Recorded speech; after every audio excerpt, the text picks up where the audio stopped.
Imagine possessing a mind so terrifyingly brilliant, so relentlessly aggressive, and so profoundly ahead of its time that it forces the very creators of artificial intelligence to build a towering supercomputer just to defeat you.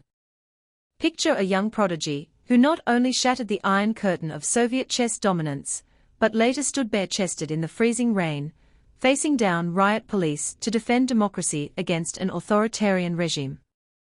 This is not a fictional tale of a superhero, but the actual, unvarnished reality of a man who treated the 64 squares of a chessboard as a battlefield and the world stage as his ultimate arena.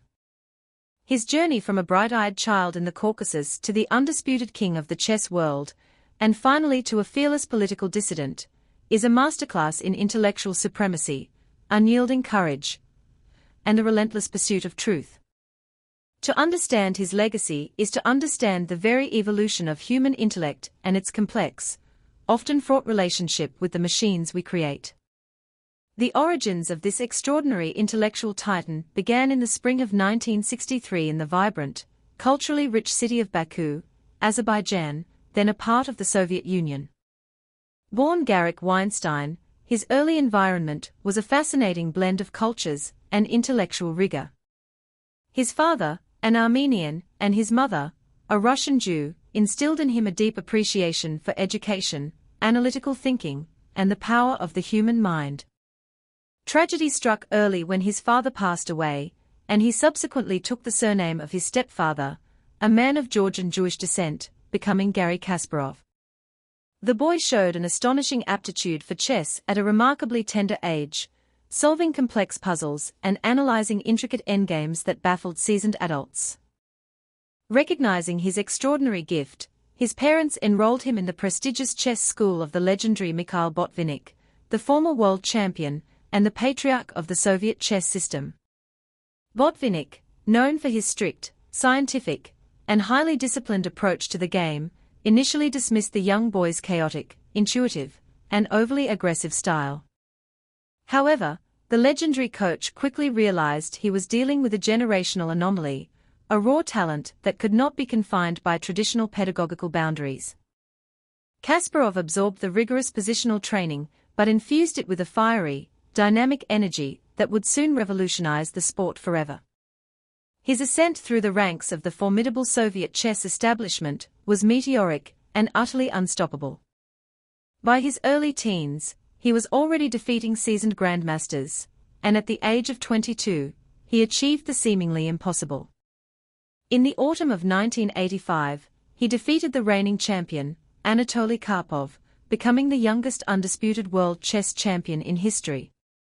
This victory was not just a sporting triumph, it was a cultural earthquake that echoed far beyond the borders of the Soviet Union.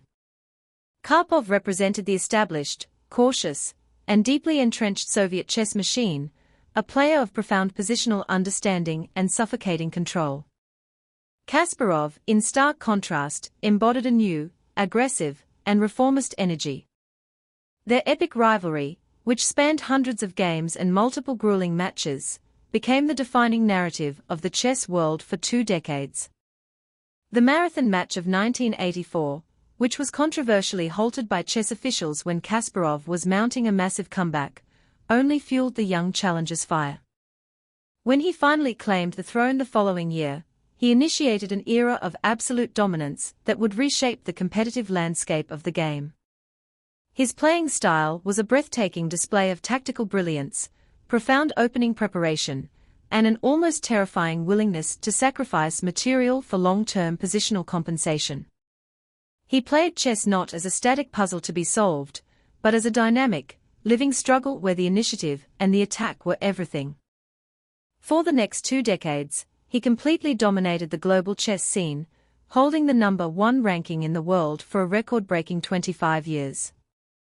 He was universally feared and universally respected, earning the moniker the Beast of Baku for his ferocious attacking style and intimidating presence at the board.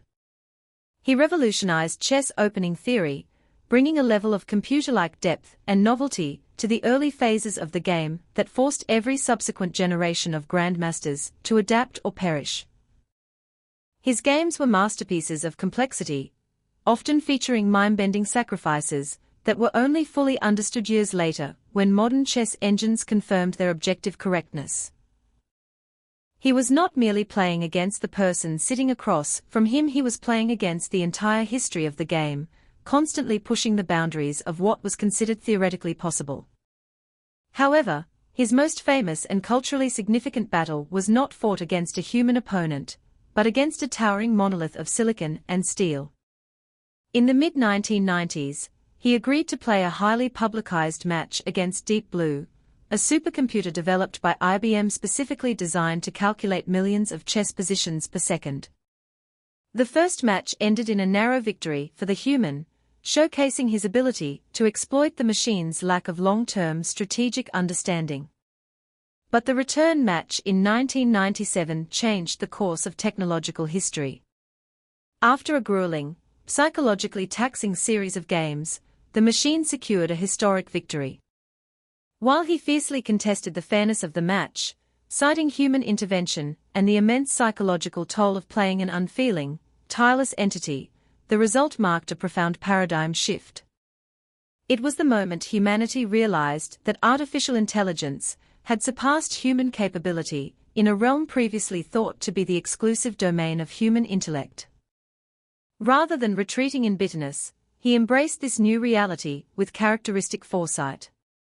He pioneered the concept of centaur or freestyle chess, where humans and computers collaborate, proving that human intuition combined with machine calculation is vastly superior to either alone. This visionary approach laid the groundwork for how modern professionals utilize artificial intelligence in their training and decision-making processes. As his dominance in the chess world began to wane in the early 2007, he made the conscious decision to retire from professional competition to focus on what he considered a much more critical battle: the fight for democracy in Russia. The transition from a celebrated national hero and global sports icon to a fierce political dissident was both shocking and deeply dangerous. He became one of the most prominent and vocal critics of the increasingly authoritarian regime, founding the opposition coalition and organizing massive, highly coordinated protests against electoral fraud and the consolidation of unchecked power.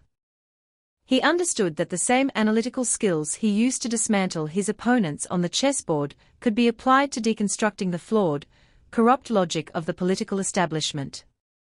He viewed the political landscape through the same strategic lens, identifying the weaknesses in the regime's narrative and launching targeted, intellectual offensives against state propaganda.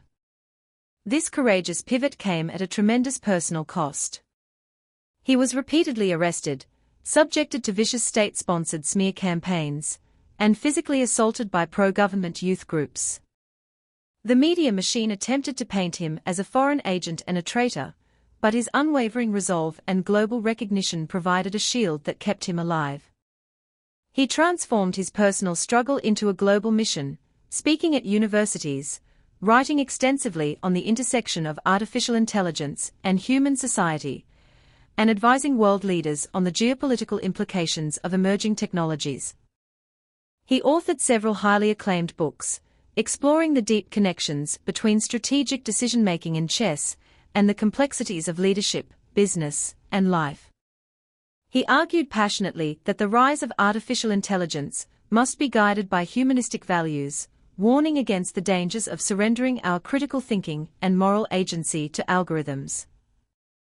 He believed that the true threat of artificial intelligence was not that machines would become conscious and rebel, but that humans would become thoughtless and allow machines to make their decisions for them.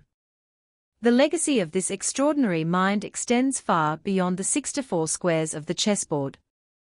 He redefined the very concept of intellectual dominance, proving that with relentless preparation, boundless ambition, and a willingness to take calculated risks, a single individual can conquer the world. He bridged the gap between the analog brilliance of the human mind and the digital supremacy of artificial intelligence, paving the way for the modern era of human-machine collaboration. From the sun-drenched streets of Baku to the freezing, rain-slicked streets of Moscow, where he faced down riot police, his life has been a continuous, unyielding campaign against stagnation, authoritarianism, and intellectual complacency. He is not just the greatest chess player who ever lived, he is a profound philosopher of the digital age, a fearless defender of human liberty, and a timeless testament to the unstoppable power of the human spirit when it refuses to accept the limits imposed upon it. His journey from a child prodigy to a global icon and political martyr remains one of the most compelling and inspiring narratives of the modern era, a story that will continue to challenge and inspire humanity for generations to come.